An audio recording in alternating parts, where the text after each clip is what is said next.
What is going on YouTube? Machiavelli the Don 64 here, I'm back. Thanks for tuning in again as always, it's very much appreciated. What we're going to go through on this video is talking Road Rash 64. So I had a little bit of a moment the other day. I was just looking up at my shelf and I was looking up at Road Rash 2, this is my original on the Sega Mega Drive. I've had this since the 90s. Basically, it's not a game that I actively went out and bought, so there came a time where I wanted a Sega Mega Drive. You know, I was probably about 6, 7, and for some reason, brand new wasn't a consideration for us. I don't think money was tight, but we, just thought that, picking up one second hand, you'd probably get more games with it, and just trying to do things that way, really. So, because the generation after that, we always got brand new consoles. So, but yeah, so we had a look in the advertiser, and you'd often see like adverts for things for sale. And quite often you'd see things like Super Nintendos and Mega Drives being sold. I'm not sure if the PlayStation was quite out at that point. I don't think it was, but people were nonetheless getting rid, I think. Because I'm not sure well, maybe the PlayStation was out, but it wasn't something that I'd sort of come across. I was still playing Mega Drive at, Care Group and stuff like that and Super Nintendo, so I probably wasn't sort of privy to the PlayStation at that point.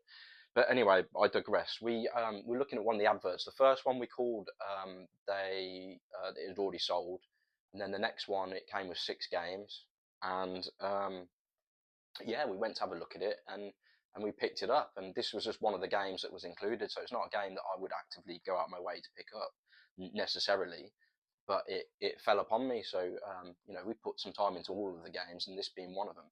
And I just remember me and my brother used to love this, even my dad as well. We had some good times playing this, or just him watching us play and so on. But yeah, for what is a very pretty simple, straightforward concept, you're going from A to B, driving,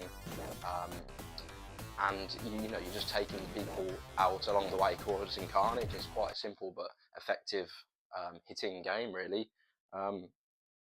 Yeah, so it was obviously a really good seller as well, because this is actually the classics version of Electronic Arts games, and there's only about eight or so of these that, maybe more, I don't know, I'll put the exact number on now, but 8 or so of these that were released, and they were EA's best sellers on the Mega Drive, so it obviously sold quite well.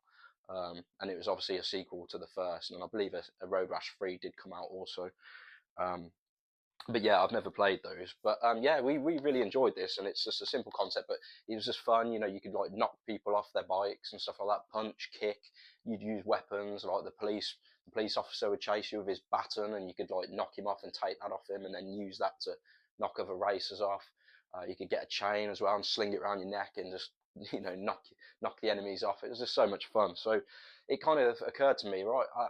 It came out on the 64. The Road Rash 64 came out, and I've never really played it. Really, I've had a go on it just to see what it's like, but I've got no meaningful comments to give you on it. So what I thought I'd do is just it would encourage me to play the game a little bit, and then I can bring you some footage and some initial comments and some thoughts on it. Really, it won't be like a massive in-depth review. If you want to see that, you can go and look at another channel that specializes in just in-depth review, and where they really pick the bones of it. But mine's just going to be a quick sort of analysis, and not something that's sort of like more involved with watching. So yeah, this is my copy on the N64.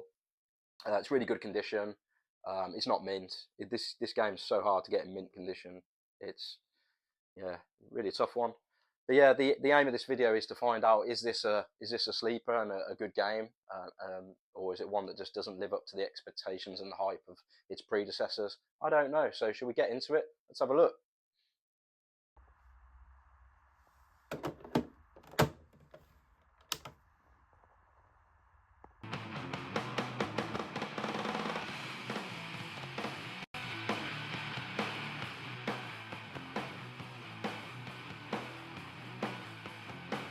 Right then guys, voiceover Machiavelli the Don 64 here, I'm back.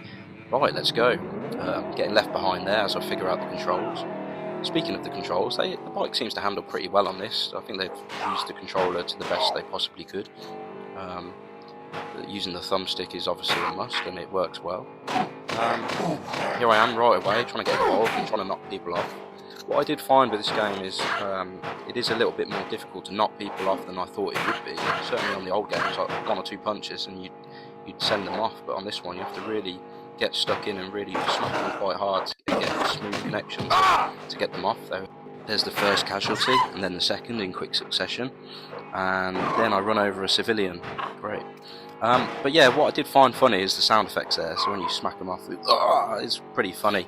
But what I was slightly disappointed in is the actual music in the background itself. I see where they were going with it, trying to make it more biker gang, rock and roll sort of thing. But I would have liked a bit more arcadey style music, staying true to the original games really. So I didn't find the game difficult at all. I mean, here I am just about to win this race here, and for the first time playing it, there was no struggle at all to really get there and get into the sort of leading position. So I guess one could say it's pretty easy to pick up and play and not too difficult. I mean, perhaps the game gets more difficult as it goes on. You're basically on an island and you're working your way around it on different tracks within that. Perhaps the levels get more involved, more difficult, and I haven't sort of explored that side of things yet, because from what I saw it was quite easy to begin with, but perhaps I haven't given myself long enough to explore that.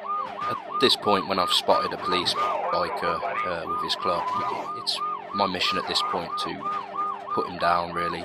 I'm not going to let him get away. It's funny that at this point you'd think that all the bikers would team together and try and all go out their way to get the police biker off, but no, they still went for me, and it was me who had to deal with him, and there he goes. There's still a biker guy with a club with spikes on it trying to take my head off, so yeah, thanks for that while I'm trying to deal with the police officer. So it would have been funny if the AI all went for the police officer together and worked together, because that would make for good AI, wouldn't it? But there we go again. Finished narrowly second, even though I took off the guy who finished first just as he crossed the line. We should take that decision to VAR really to see who did really come first, because I still feel like it should have been me. So yeah, the bikes do handle quite well. I did, like I say, like knocking people off does still feel a bit more clunky than it probably should be. But I suppose they don't want it to be too easy either. But yeah, it's very easy to have accidents on this. There's oncoming cars that get in your way and stuff, and that's more noticeable on this level than previous ones, for example. And it is quite arcadey, so if you fall off, you're straight back on before you know it, really. It's not like you're out of the race straight away. Everyone's still in sight, and you're back on your bike. Make it a bit more interesting, really. If you're too far behind, I suppose it'll just you throw the race, and at that point, don't you? So it is a bit more arcadey, like from that respect. And here we go again, another coming together around the police officer. I wanted to deal with him again on this occasion, but then I thought, you know what, I'll just leave you behind. You're too slow. So yeah, just to conclude, there is a really good fun game in there. It's quite easy to pick up and play, and there's definitely more things to explore, I think, if you pump a bit more time into it. I imagine if you had a multiplayer game as well with up to 4 of you, that would be really fun as well. If any of you got any comments on it, let me know. So that's it, guys. Road Rash 64. We're done with that. There's a fun little game in there. There's definitely a lot of fun to be had. Knocking people off their bikes. It's always good. They've definitely come a long way since its predecessors on the Mega Drive, for example, in terms of the mobility on the bike is good. It's just like a racing game, as well as become sort of thuggish and taken to the streets and taking it out on other bikers and the police officers and so on. But I'd probably give it a 7 out of 10 overall. I do think some of the charm has been lost from its predecessors, like the music. I see what they're trying to do with it. They've made it a bit more biker gang culture, but that's, I don't know, it's not as gripping as it, that old sort of style music from the 90s. It's just a bit more gripping, a bit more arcadish, and I think that kind of has been lost in this game a little bit. I guess there is replayability there. I never got the chance to spend money in the shop that I'd earned from winning races, and I guess you can improve things, get faster bikes. Who knows what else? I'll have a look at a review after this and see what I'm actually missing out on this game. But yeah, overall, give it a 7 out of 10. It's pretty fun. I had such high hopes for this, so unfortunately it didn't quite live up to expectations. But there's definitely a fun game in there. So yeah, that concludes this video. Appreciate you stopping by as always. If you're new and you're enjoying the content, please consider subscribing. It's much appreciated. For those of you who are returning viewers, thanks. Appreciate it as always. Comments or questions welcome. If not, I'll see you on the next one. Cheers.